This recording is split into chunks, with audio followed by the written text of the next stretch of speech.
Atos dos Apóstolos, ou também conhecido como Atos do Espírito Santo. Então vamos ver o que a palavra de Deus nos ensina, que ensinamentos preciosos nós temos através do texto sagrado. Sempre lembrando que a palavra de Deus é inerrante, é infalível e é toda suficiente para mim e para você. A palavra de Deus é a bússola do crente, é a lâmpada para os nossos pés e luz para o nosso caminho. Então nada melhor do que iniciarmos a semana meditando na palavra de Deus. O texto será lido, será explicado e depois aplicado no nosso coração. Então, abra o seu coração, deixa Deus falar com você. Eu tenho certeza que você será tremendamente abençoado. Atos capítulo 11, versículo 1 diz: Chegou ao conhecimento dos apóstolos e dos irmãos que estavam na Judéia, que também os gentios haviam recebido a palavra de Deus. Quando Pedro subiu a Jerusalém, os que eram da circuncisão o arguíram, dizendo: Entraste em casa de homens incircuncisos e comeste com eles. Então Pedro passou a fazer-lhes uma exposição por ordem, dizendo: Eu estava na cidade de Jope orando, e num êxtase tive uma visão em que observei descer um objeto, como se fosse um grande lençol baixado do céu pelas quatro pontas, e vindo até perto de mim. E fitando para dentro dele os olhos, vi quadrúpedes da terra, feras, répteis e aves do céu. Ouvi também uma voz que me dizia: Levanta-te, Pedro, mata e come. Ao que eu respondi: De modo nenhum, Senhor, porque jamais entrou em minha boca qualquer coisa comum ou imunda. Segunda vez falou a voz do céu: Ao que Deus purificou, não consideres comum. Isto sucedeu por 3 vezes, e de novo tudo se recolheu para o céu. E eis que na mesma hora pararam junto da casa em que estávamos 3 homens, enviados de Cesareia, para que se encontrassem comigo. Então o Espírito me disse que eu fosse com eles, sem hesitar. Foram comigo também estes 6 irmãos, e entramos na casa daquele homem. E ele nos contou como vira o anjo em pé em sua casa, e que lhe dissera: Envia a Jope e manda chamar Simão, por sobrenome Pedro, o qual te dirá palavras mediante as quais serás salvo, tu e toda a tua casa. Quando, porém, comecei a falar, caiu o Espírito Santo sobre eles, como também sobre nós no princípio. Então me lembrei da palavra do Senhor, quando disse: João, na verdade, batizou com água, mas vós sereis batizados com o Espírito Santo. Pois se Deus lhes concedeu o mesmo dom que a nós nos outorgou, quando cremos no Senhor Jesus, quem era eu para que pudesse resistir a Deus? E ouvindo eles estas coisas, apaziguaram-se e glorificaram a Deus, dizendo: Logo também aos gentios foi por Deus concedido o arrependimento para a vida. Então os que foram dispersos por causa da tribulação que sobreveio a Estevão, se espalharam até a Fenícia, Chipre, Antioquia, não anunciando a ninguém a palavra, senão somente aos judeus. Alguns deles, porém, que eram de Chipre, de Cirene e que foram até Antioquia, falavam também aos gregos, anunciando-lhes o evangelho do Senhor Jesus. A mão do Senhor estava com eles e muitos, crendo, se converteram ao Senhor. A notícia a respeito deles chegou aos ouvidos da igreja que estava em Jerusalém e enviaram Barnabé até Antioquia. Tendo ele chegado e vendo a graça de Deus, alegrou-se e exortava a todos que com firmeza de coração permanecessem no Senhor. Porque era um homem bom, cheio do Espírito Santo e de fé. E muita gente se uniu ao Senhor. E partiu Barnabé para Tarso à procura de Saulo. Tendo-o encontrado, levou-o para Antioquia. E por todo um ano se reuniram naquela igreja e ensinaram numerosa multidão. Em Antioquia foram os discípulos pela primeira vez chamados cristãos.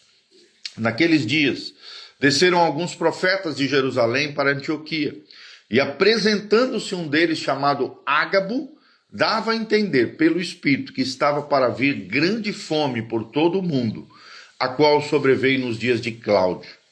Os discípulos, cada um conforme as suas posses, resolveram enviar socorro aos irmãos que moravam na Judéia, o que eles com efeito fizeram, enviando-os aos presbíteros por intermédio de Barnabé e de Saulo. Amém? Que Deus abençoe essa palavra ao seu coração. Que lições preciosas nós podemos aprender através do capítulo 11 do livro de Atos? O tema aqui hoje é a igreja que rompe barreiras. A igreja que rompe barreiras. É interessante que Atos 11 é o capítulo mais revolucionário da igreja primitiva. Nele, o evangelho de Jesus Cristo ultrapassa barreiras étnicas, raciais e culturais. Deus derruba o muro que separava entre judeus e gentios, mostrando que a graça de Deus não é monopólio de nenhum povo. Então, duas narrativas se entrelaçam aqui. A defesa de Pedro, do versículo 1 ao versículo 18, e, em segundo lugar, o avivamento na cidade de Antioquia, do 19 ao 30, fechando o capítulo 11 do livro de Atos. Em primeiro lugar, Pedro em Jerusalém, justificando a graça aos gentios, levando a graça aos gentios. Primeiro ele foi acusado pelos legalistas, no versículo 1 a 3, os apóstolos e os irmãos ouviram que os gentios também haviam recebido a palavra de Deus. Vemos aqui a crítica, entraste na casa de incircuncisos e comeste com eles. Olha o legalismo, olha a religiosidade aqui. E nós aprendemos que a religião sempre prefere tradições humanas em vez de a verdade dos fatos, a verdade de Deus. Para eles, a pureza ritual era mais importante do que as almas salvas. E nós sabemos que para Deus o importante são almas salvas. Depois vemos uma defesa da parte de Pedro com autoridade. No versículo 4 a 17, com testemunhas. Pedro relata detalhadamente a visão do lençol que caiu sobre ele, está descrito lá em Atos 10, de 9 a 16, e menciona sobre a conversão de um grande personagem da Bíblia chamado Cornélio. Ele fala da visão divina, Deus dizendo, não chame de impuro ao que Deus purificou. No versículo 9. Vemos também a direção do Espírito Santo. O Espírito me disse para ir sem hesitar. E ele obedeceu essa voz no versículo 12.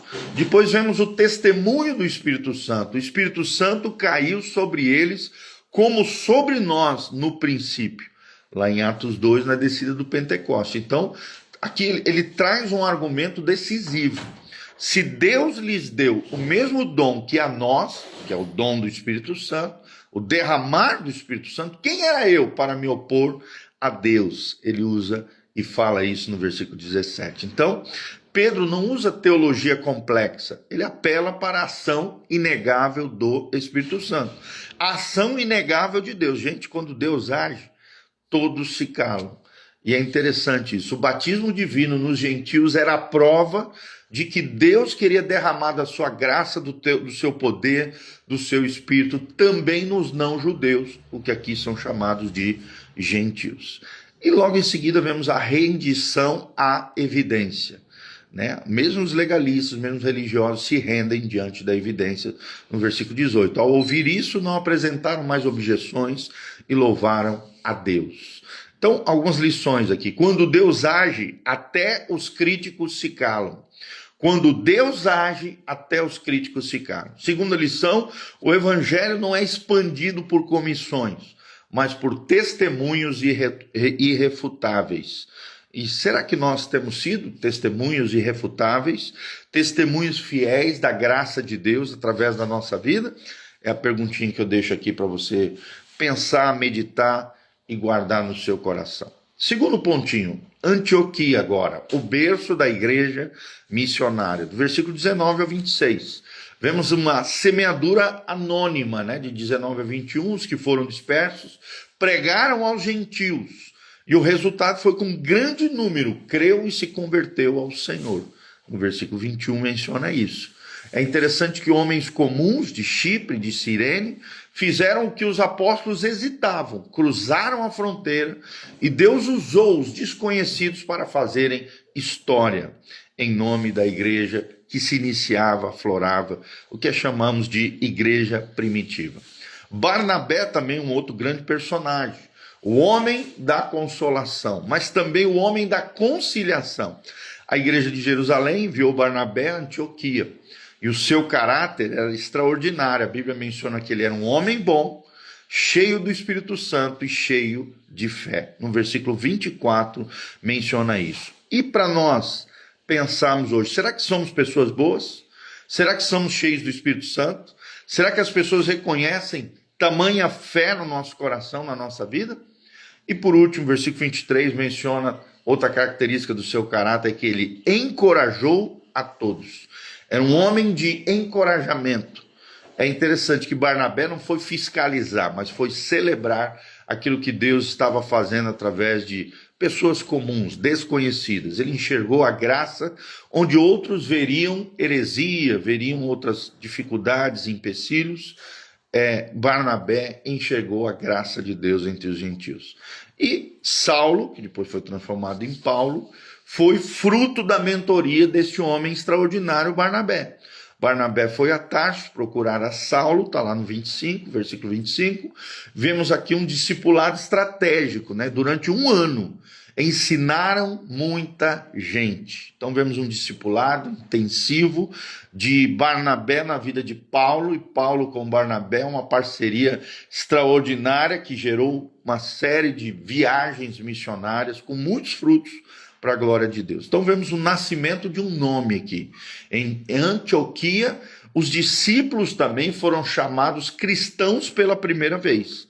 Significa pequenos cristos, pequenos seguidores de Jesus de Nazaré.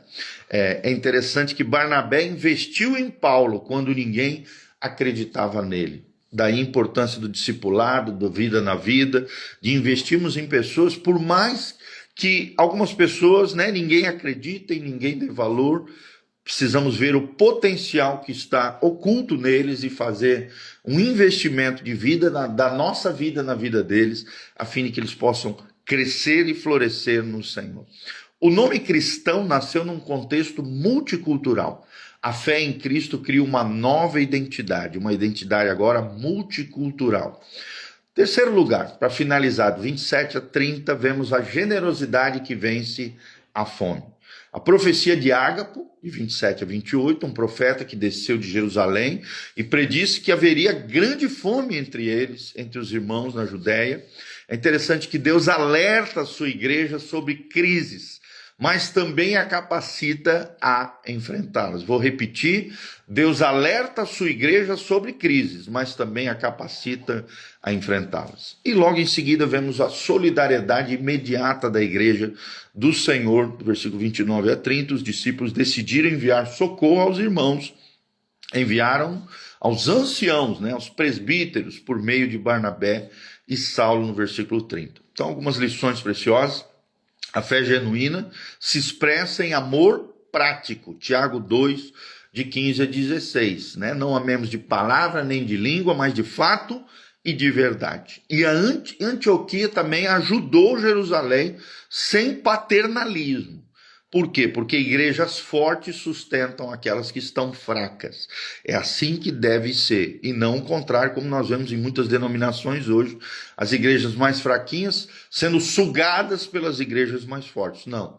Igrejas fortes sustentam as fracas. É o que nós vemos no modelo bíblico de Antioquia. Então, conclusão aqui geral. Quais são as lições para a igreja hoje? Quais são as lições práticas para nós nos dias atuais? Primeiro, a graça é maior do que qualquer tradição humana. Quando Deus age fora dos nossos padrões, não critique o que Deus está fazendo, apenas louve e adore a ação divina. Segundo, missões nascem na periferia. Antioquia superou Jerusalém em ousadia missionária. Avivamentos começam com os simples que obedecem ao Espírito Santo de Deus. Vou repetir, o avivamento começa com os simples que obedecem ao Espírito Santo de Deus. Terceira lição, liderança é serviço e não controle. Barnabé foi mentor e não chefe de Paulo. Líderes verdadeiros formam sucessores e não apenas seguidores. Quarta lição, a fé sem obras é morta também. A igreja de Antioquia orou, mas agiu em favor dos seus irmãos. O evangelho e a ação social são gêmeos siameses. Então é necessário amarmos de verdade, de fato e de verdade. Tá bom? Então o desafio final é isso. Atos 11 nos interroga, Você é como os críticos em Jerusalém, preso a tradições religiosas, a ritos, a cerimoniais, a metodologias, ou você é como os obreiros de Antioquia, ousado em missões, que foram usados poderosamente pela graça de Deus e pelo Espírito Santo. A sua igreja é conhecida como cristã porque é relevante, é influente, é transformadora, ou é apenas um clube religioso que não faz diferença nenhuma na sua cidade e região? Diante da fome do mundo, você profetiza ou você partilha o pão? O amor seu é prático, é de verdade.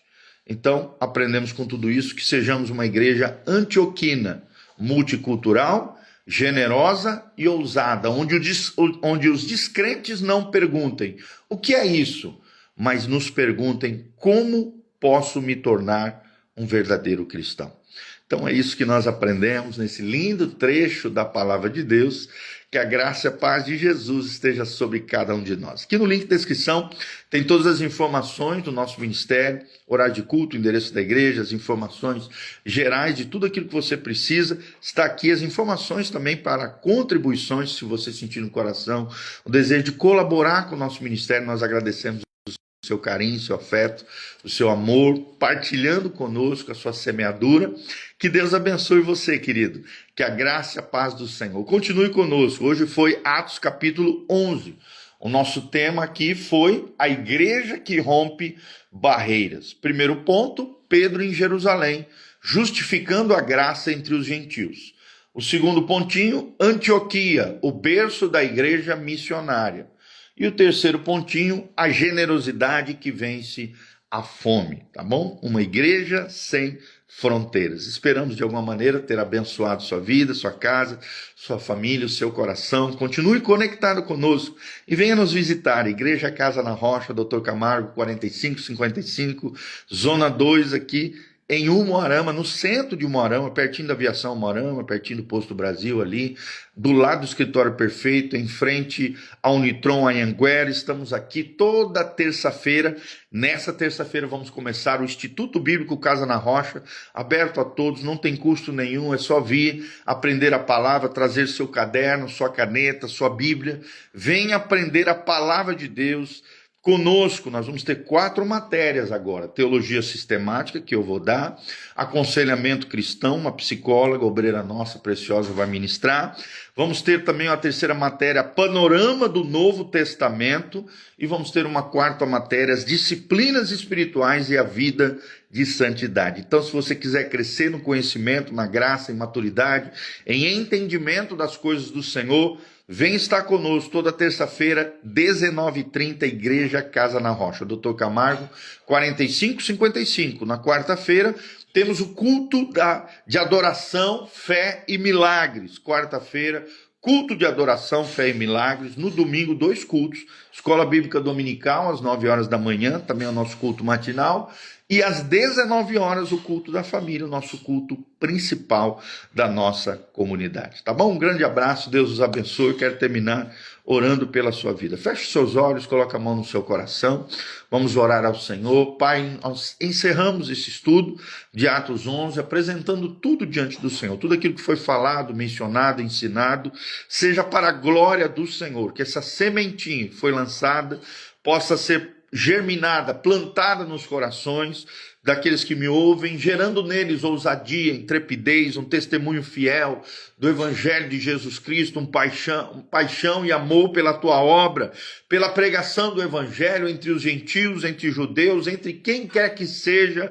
Levanta, Pai, corações missionários, assim como Paulo, assim como Barnabé, assim como os irmãos de Antioquia, que com intrepidez, com ousadia, saíram para evangelizar, não importa quem, falando a verdade do Evangelho, ministrando sobre a graça de Deus e o amor do Senhor a todos os homens. Pai, dá-nos um coração obediente, mediante a direção do Teu Espírito, assim como foi Pedro, Pai, dá-nos esse coração obediente, usa-nos como o Senhor usou Paulo, Barnabé, Pedro, os irmãos de Antioquia nesse capítulo. Usa a nossa vida poderosamente nas tuas mãos. Liberta os cativos, cura os enfermos, sara os feridos, traz a resposta daquilo que os nossos irmãos estão precisando, ministra aos seus corações, derrama da tua presença abençoadora, com milagres, sinais, prodígios, maravilhas, abençoando cada vida, casa, família que me ouve. É o que nós te pedimos de todo o coração, Pai. Mobiliza, movimenta o teu povo, chacoalha a tua seara, Pai, a fim de que muitos recebam Jesus Cristo como Senhor e Salvador das suas vidas. É o que nós te pedimos, ó Deus, de todo o coração, em o nome de Jesus. Amém e amém. Grande abraço a Romilda Ruiz, a Kelly Froz, o Nando Garcia, Eliane Correia Pacheco, o Davi Renan e a Tônia Silva, todos os nossos amados irmãos que entraram aqui, estão conectados conosco, que a graça e a paz de Deus esteja sobre cada um de vocês. Camila Godoy também, Ismael Juan, Deus os abençoe, tá? Vocês chegaram aqui no finalzinho, acabamos de encerrar a live, mas ela vai ficar disponível, é só assistir no Instagram, no Facebook, no YouTube e no Spotify. Vem estar conosco, eu tenho certeza que Deus tem coisas tremendas, maravilhosas para fazer na sua vida. Um abraço. A Regina Oliveira também, Deus te abençoe, louvado seja o nome do Senhor. Um grande dia, um dia abençoado. Vai ficar disponível aqui o vídeo para vocês, tá bom? Um abração, acabamos de encerrar a nossa live. Deus os abençoe. Amém